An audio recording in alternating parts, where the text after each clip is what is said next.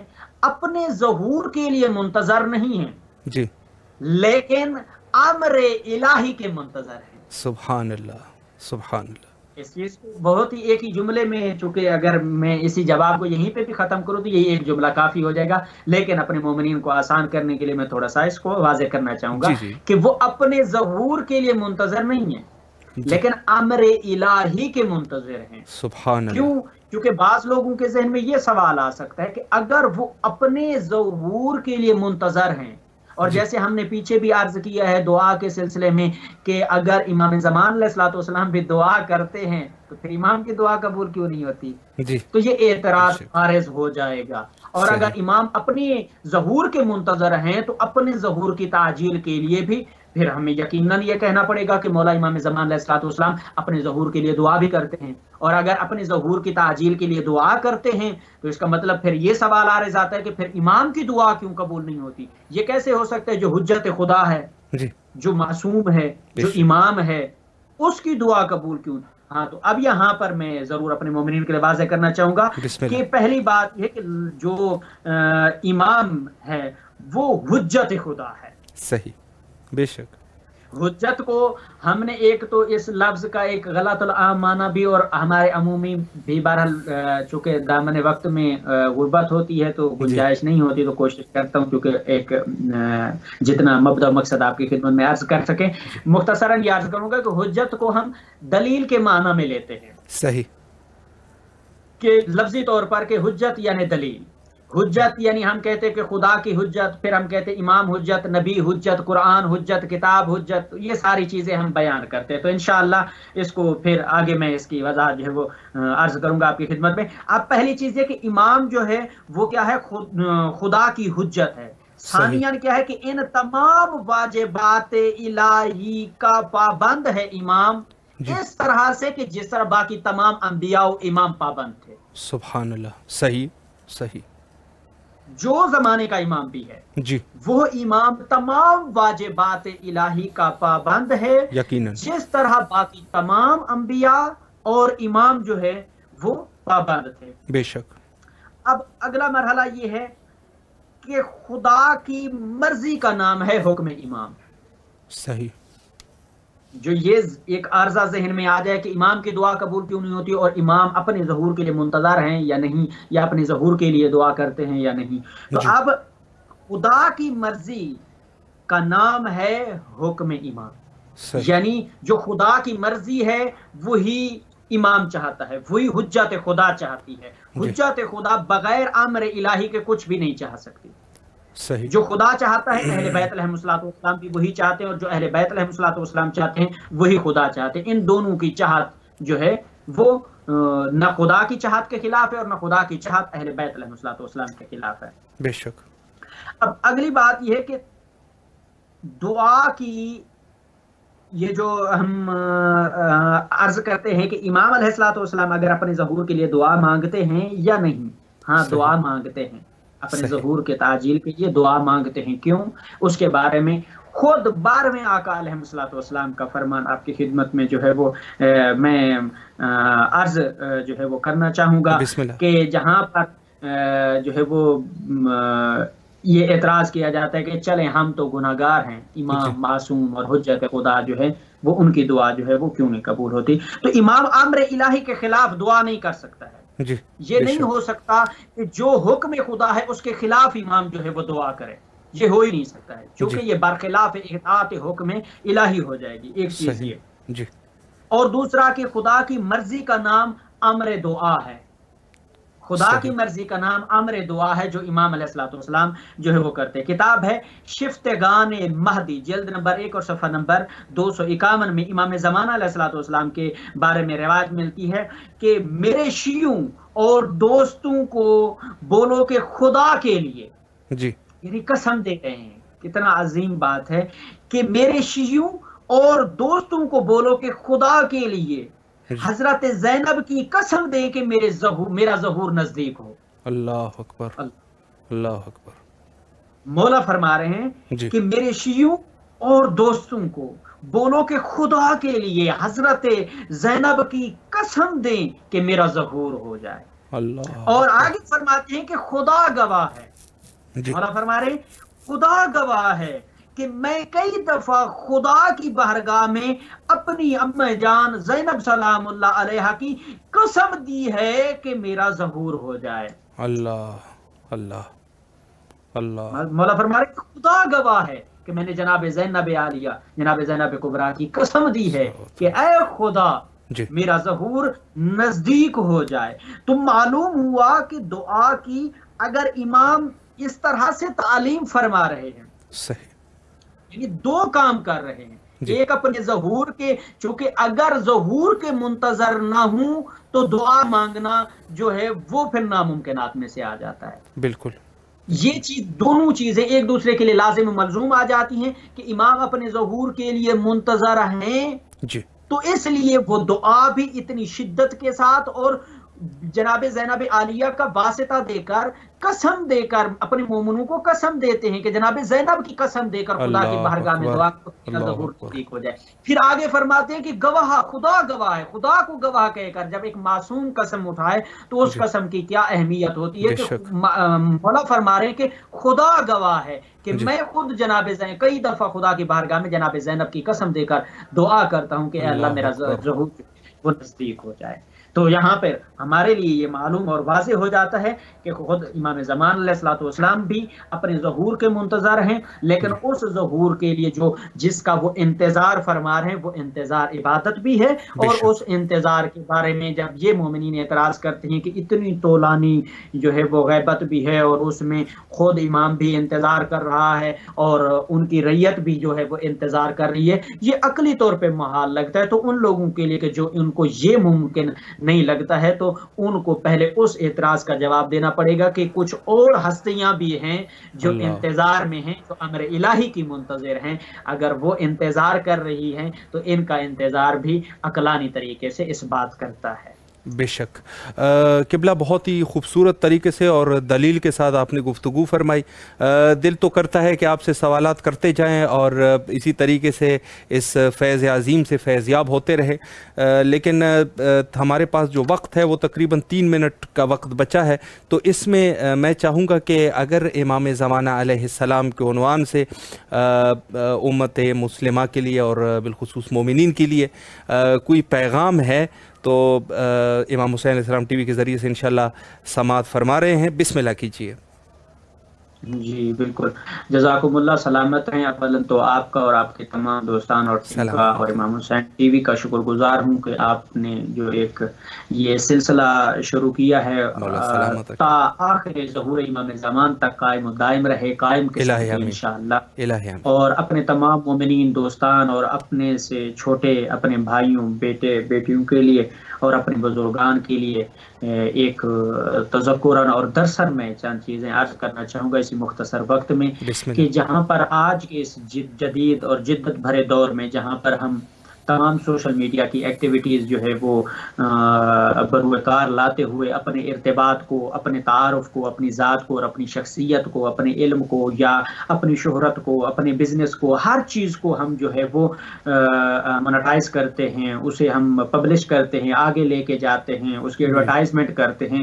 تو وہاں پر ان لوگوں کے لیے بھی میرا یہی پیغام ہوگا کہ آج کے سوشل میڈیا کے دور میں اور آج کے اس جدت بھرے دور میں جہاں پر بھی کسی سے کسی ذریعے سے بھی، چاہے وہ لکھے ہوئے میسج کے ذریعے اگر وہ امام کی نصرت کر سکتا ہے، اگر وہ ویڈیو کال کے ذریعے کسی کی اصلاح کر سکتا ہے، اگر وہ کتابت کے ذریعے اصلاح کر سکتا ہے، یا وہ معرفت امام کی طرف لوگوں کو متوجہ کرنے کے لیے جناب جو ہے وہ مجالس برپا کر سکتا ہے، تو کسی نہ کسی ذریعے سے بھی وہ امام کی یاد میں، امام کی معرفت میں اور امام کی تڑپ میں اپنا وقت گزارے۔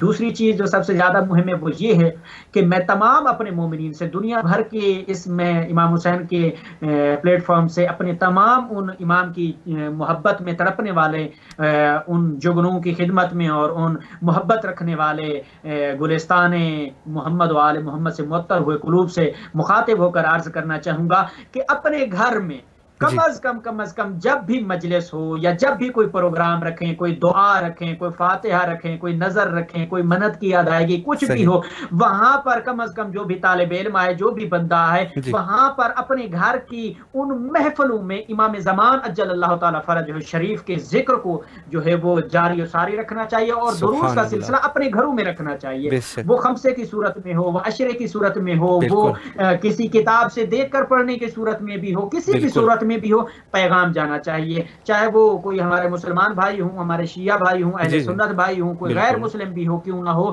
ہمیں امام کا پرچار ہر وقت ہر لمحے اٹھتے بیٹھتے جو ہے وہ کرنا چاہیے۔ جس طرح سے اگر مجھے دن کے تینوں ٹائم میں اپنا صبح کا کھانا، دوپہر کا کھانا اور رات کا کھانا یاد ہے، تو اسی طرح سے مجھے اس ہر وقت اور ہر لمحے میں اپنے زمانے کے امام کی معرفت اور اس کی یاد میں ہر وہ لمحہ گزرنا چاہیے کہ کوئی پتہ نہیں ہے کہ میری اگلی سانس سے پہلے بھی امام زمان علیہ الصلوۃ والسلام کا ظہور ہو سکتا ہے، تو میرا وہ لمحہ امام کی یاد میں گزرنا چاہیے۔ تو میں اپنے تمام بچوں کو، تمام بزرگان کی خدمت میں یہی پیغام عرض کرنا چاہوں گا کہ ہر وقت سوتے اٹھتے بیٹھتے جاگتے جو ہے وہ ہمیں امام زمان علیہ الصلوۃ والسلام کو یاد رکھنا چاہیے، اور ان کا پیغام اور ان کی سیرت لوگوں تک اور اپنے گھر تک اور اپنی تربیت اور اپنے نفس میں جو ہے وہ لاگو کر کے ایک مفخر معصوم امام زمان علیہ الصلوۃ والسلام کو ماننے والا ثابت کرنا چاہیے۔ انشاءاللہ انشاءاللہ قبلہ اللہ آپ کی بھی توفیقات خیر میں اضافہ فرمائے، اللہ آپ کو سلامت رکھے۔